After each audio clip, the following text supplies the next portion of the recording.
The feeble Bulan fleet proved to be mere prey for the merciless Thren warlords, easily torn apart like a Zon beast ripping flesh from a newborn Balan. Lava Varlock lay in his bunk on the cramped Bulan Starship, one arm draped over his ice stalks, attempting to block out the harsh reality. The war was going disastrously. In just 3 years, the Thren had decimated a dozen Balan colonies, destroying birthing pools, shredding defenseless larvae with plasma fire, and reducing Balan cities to slag. Varlock's ship belonged to the defense fleet, but they were consistently outmatched in speed, size, armament, and armor by the Thren ships. Retreat was their only option, while Balan civilians suffered agonizing deaths. Varlock's wingmate, Galan, slumped into the bunk across from him, emitting a defeated sigh. Another colony lost.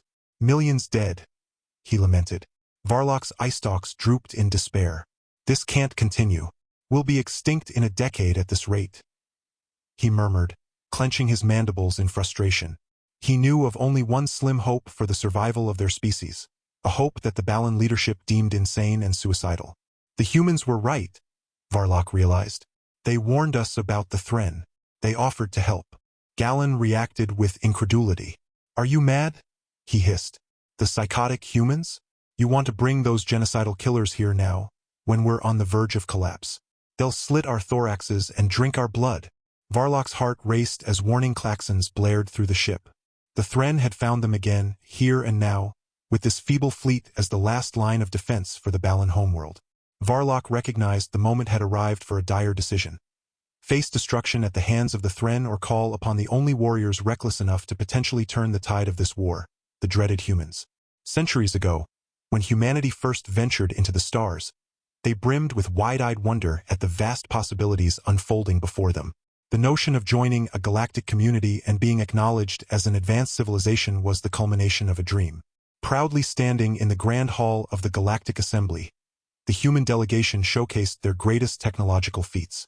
They boasted of their mastery of fusion power, their sleek starships capable of traversing the immense distances between stars, and their advanced AI capable of solving intricate problems in the blink of an eye. However, as the human ambassador concluded his speech, the Thren representative couldn't contain a derisive snort. With a mocking sneer twisting his face, the squat, three-eyed alien ambled up to the human delegation. You think your little toys impress us? The Thren jeered, his voice dripping with contempt. We've encountered 1,000 species like yours, all convinced of their own specialness because they can construct a fancy ship or two.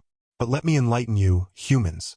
The only currency of significance in this galaxy is resources, and from what we've observed, your little planet is positively overflowing with them. The human delegation stood in stunned silence, their initial excitement visibly fading as the weight of the Thren's words settled upon them. Yet, they refused to allow this setback to quash their spirits. They resolved to demonstrate to the galaxy that they were more than merely a reservoir of resources ripe for exploitation. Thus, the humans embarked on forging trade agreements with various alien species, offering their advanced technology in exchange for the resources necessary to fuel their continued exploration of the stars. Approaching the Threns with hopes of forging a mutually beneficial partnership, the humans soon found their aspirations dashed. Within months, the Threns shamelessly pillaged millions of tons of Earth's resources, leaving entire regions stripped bare without so much as a warning. When the humans voiced their objections, the Thren response was dismissive laughter. Consider this a lesson, humans, sneered the Thren ambassador. In this galaxy, you either receive payment upfront or you receive nothing at all. Though outraged, the humans refused to allow this setback to define them. They resolved to seek out other allies and partners who would treat them with the respect they deserved. Thus, when the Sleen Empire extended an invitation for 100,000 humans to immigrate to their planet as honored guests, the humans eagerly seized the opportunity. Boarding Sleen ships with high hopes, they anticipated embarking on a new chapter in their galactic journey. However, upon arrival on the Sleen homeworld, the humans were met with armed guards, stripped of their belongings, and subjected to harsh conditions in the Sleen's brutal labor camps. Shocked and outraged, the humans demanded to negotiate with Sleen leadership for the release of their people. But the Sleen response was chillingly indifferent. You are our property now, humans, declared the Sleen Emperor, and we will do with you as we please. Refusing to accept their grim fate, the humans staged a daring escape attempt. Fighting their way out of the labor camps and hijacking a Sleen transport ship, they endeavored to return to Earth. However, their efforts were thwarted when intercepted by a fleet of Sleen warships. The Sleen launched a barrage of 100,000 Viridian missiles at the human ship, each one targeting a major population center on Earth.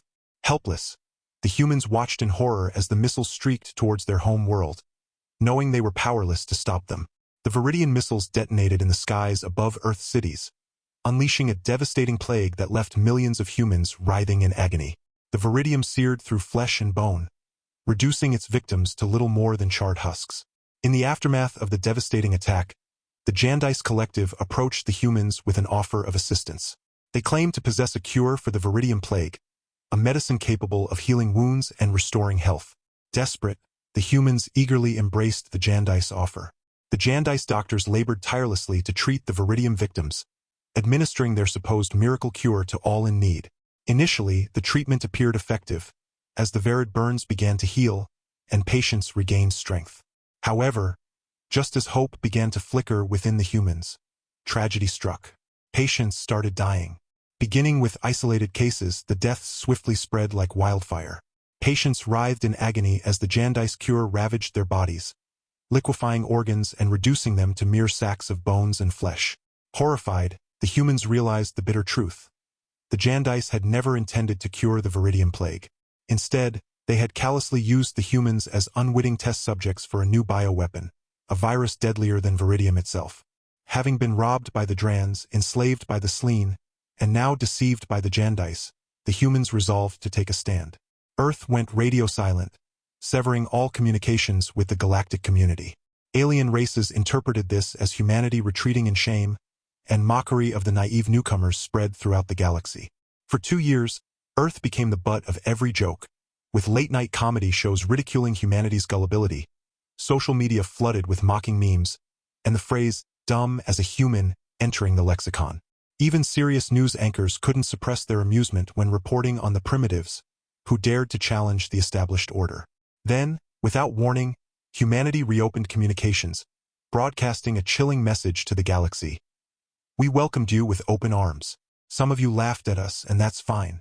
But if you betray us, this is your only warning. The transmission ended abruptly, leaving the galaxy in bewildered silence. Surely, this was humanity's attempt at salvaging its pride.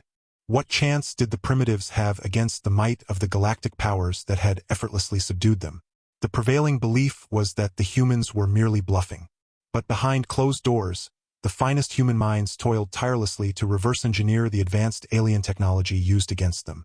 Human ships were now armed with bootleg Sleen weaponry and knockoff Jandice biotech, fueled by a potent mix of rage and thirst for revenge.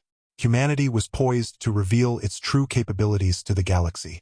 The Sleen were the first to learn this the hard way. In a devastating surprise assault, human warships materialized in the skies above the 7 Sleen core worlds, unleashing a torrential barrage of enhanced Viridium missiles.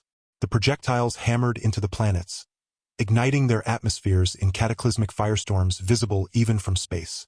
Sleen cities became infernos, with millions of civilians incinerated in an instant within a 1,000-mile radius of each impact site. Those who survived the initial onslaught soon succumbed to the toxic fumes that choked the ravaged worlds. In a matter of hours, the crown jewels of the Sleen Empire lay reduced to lifeless husks. Though the galaxy was stunned by the ferocity of the attack, many dismissed it as a stroke of luck, a one-time occurrence that couldn't happen again. The Jandice, too, were confident in their supposedly impenetrable defenses. That confidence evaporated when the first signs of decay manifested among their ranks. It began with small patches of necrotic flesh, but soon, Jandice watched in horror as their own body parts sloughed off, revealing bone beneath. Jandice doctors raced against time to unravel the source of the nightmarish affliction plaguing their species. What they unearthed shook them to their very core. The humans had seized the Jandice bioweapon deployed against them and merged it with a human disease known as leprosy.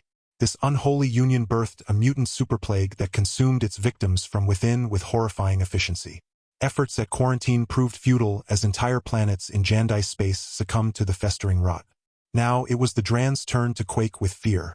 Once arrogant scoffers at humanity's pleas for mercy, they now prostrated themselves before Earth, begging for forgiveness. Profuse apologies flowed as they offered to repay double what they had pilfered. Yet, even as they groveled, human warships materialized in their skies. In a matter of minutes, The once grand Thren homeworld, a shining metropolis standing for millennia, was reduced to molten slag. The formidable Thren military never had a chance to retaliate, their hulls torn apart by human beams and missiles as if made of tissue paper.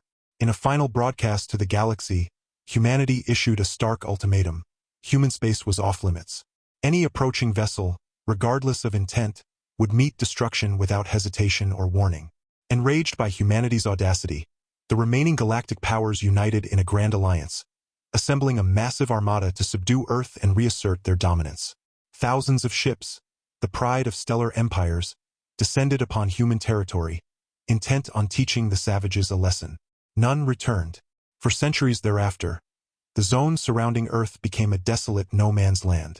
Those foolish enough to test humanity's ultimatum swiftly met their demise. Any ship, be it civilian or military, found straying too close to the border was swiftly disabled by unknown technology before being obliterated by precision human strikes. The galaxy had birthed a monster, one that craved solitude above all else.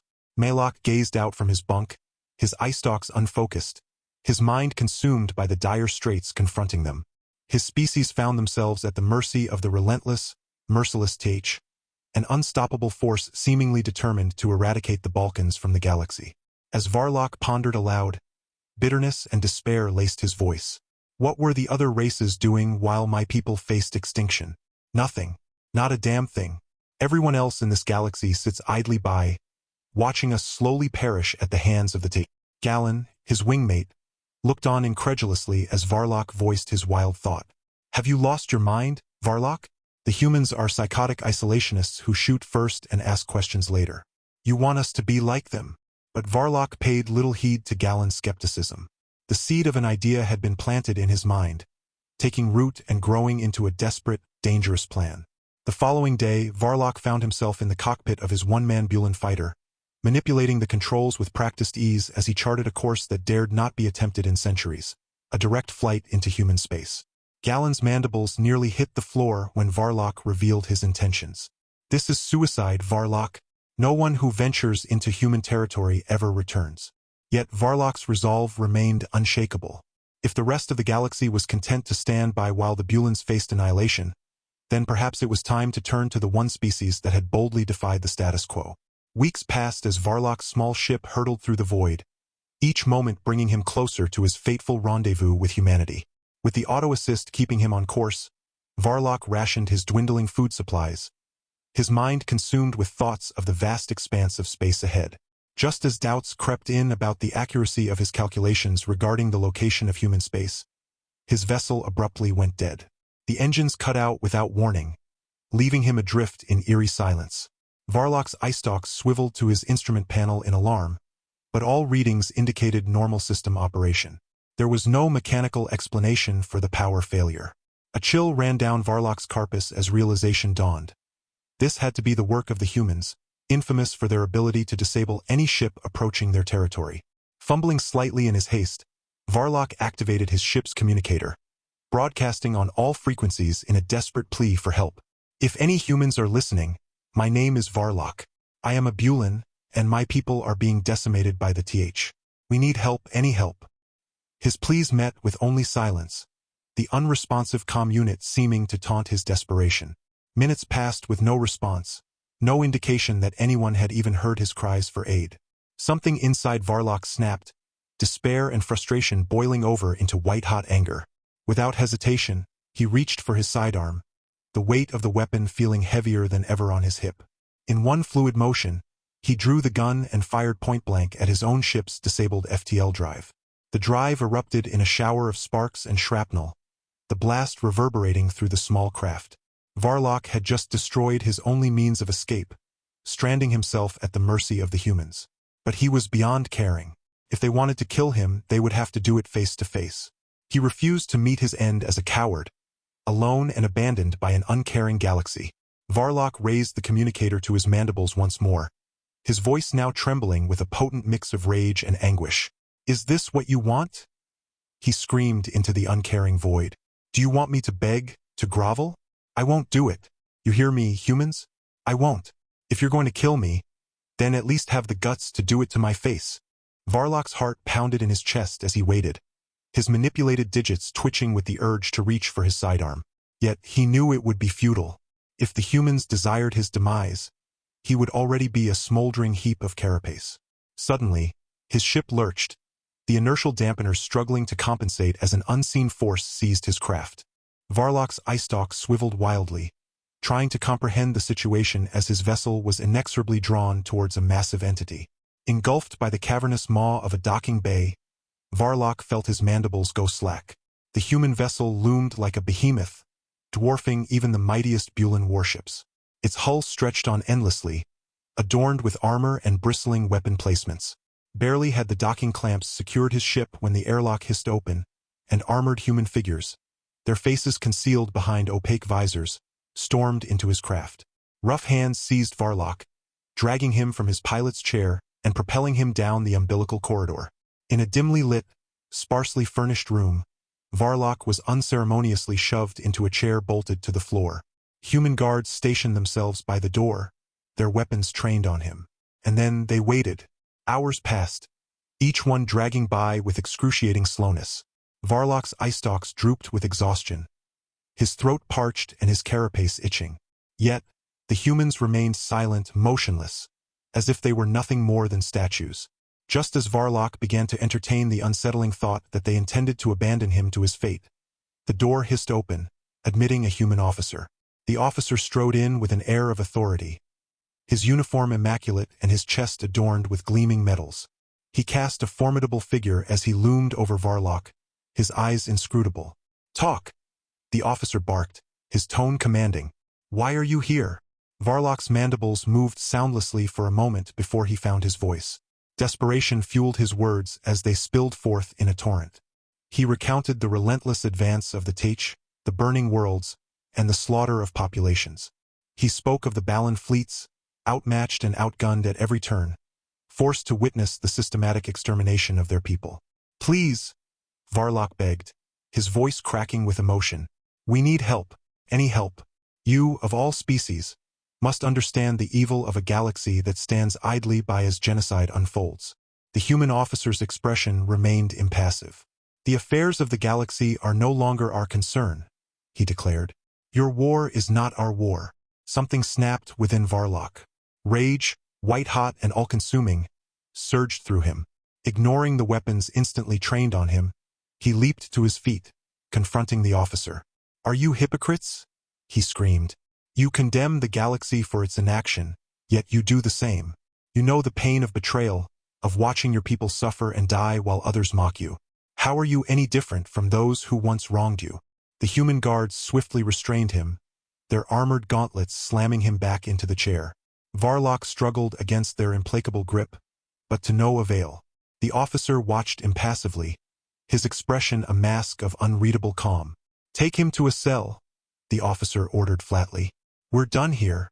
As the days blurred together, Varlock languished in his cell, the four metal walls closing in on him. The silence was broken only by the occasional clank of the meal tray being shoved through the slot in the door. Varlock picked at the unfamiliar food, his mind consumed by thoughts of his uncertain fate. With his appetite gone, Varlock's initial reaction was one of rage. He pounded on the door and shouted until his throat grew raw. Then came pleading, bargaining, and cajoling with the impassive guards. Eventually, he resigned himself to simply sitting and staring at the walls, feeling hope draining away like blood from a wound. His desperate gambit had failed, the humans would not help. The Bulans would fall, and he would spend his final days rotting in that cell, forgotten and unmourned. Varlock was roused from his bitter reverie by the sound of the cell door opening. He looked up listlessly, expecting to see the usual guard with his meal. Instead, he found himself hauled to his feet and marched down the corridor. The room he was brought to was large and dimly lit, a far cry from the bare interrogation chamber. A massive viewport dominated one wall, displaying a starfield streaked with the blue of FTL travel. Silhouetted against the stars stood a figure Varlock recognized from the intel briefings, the captain of the human ship. The captain turned his eyes, fixing them on Varlock for a long moment. His expression was unreadable. Then he spoke. "Your words have caused quite a stir among my crew," the captain said. "Many of them have been watching the Thren advance and debating the wisdom of our non-intervention policy." Varlock said nothing, hardly daring to breathe. "We've made a decision," the captain continued. "A volunteer task force will be dispatched to aid the Balan war effort. I will lead it myself." Varlock felt his knees go weak. "You mean, we're going to help you fight the Th?" he stammered. The captain nodded. "It's time for humanity to remember that evil triumphs when good species do nothing." The journey to Balan space passed in a blur. Varlock stood on the bridge of the human flagship, watching in awe as the fleet assembled. These were warships unlike any the galaxy had seen, bristling with weapons that made the Th armada look like children's toys. The Th never stood a chance. The human fleet tore through their ships like a plasma lance through paper, their advanced weaponry turning the Th's own technology against them. Varlock watched, his heart soaring, as the invaders were pushed back, their once unstoppable advance shattered in the aftermath. As the last of the Th ships fled, humans and Balkans came together. There were no grand ceremonies, no flowery speeches, just a simple understanding, a mutual respect forged in the crucible of war. The humans made it clear that this was not a prelude to rejoining the galactic community. They had intervened because it was right, not because they sought to reclaim their place among the stars. That chapter of their history remained closed. As Varlock watched the human fleet prepare to depart, the captain stood at his side. "Tell me," the captain said, "what will you do now?" Varlock considered the question. "I'll return to my people," he said. "Help them rebuild and ensure that the galaxy never forgets the lesson we learned today." The captain nodded. "And what lesson is that?" Varlock's eye stalks met the captain's gaze. "That strength comes in many forms, and that even the most resolute species can be driven to action if pushed too far." With that, the humans departed, their ships vanishing into the void. Varlock watched them go, a strange mix of emotions churning in his gut: gratitude, respect, and a lingering sense of awe, for he had seen firsthand the folly of underestimating the depths of the human spirit, and he knew that the galaxy would never make that mistake again.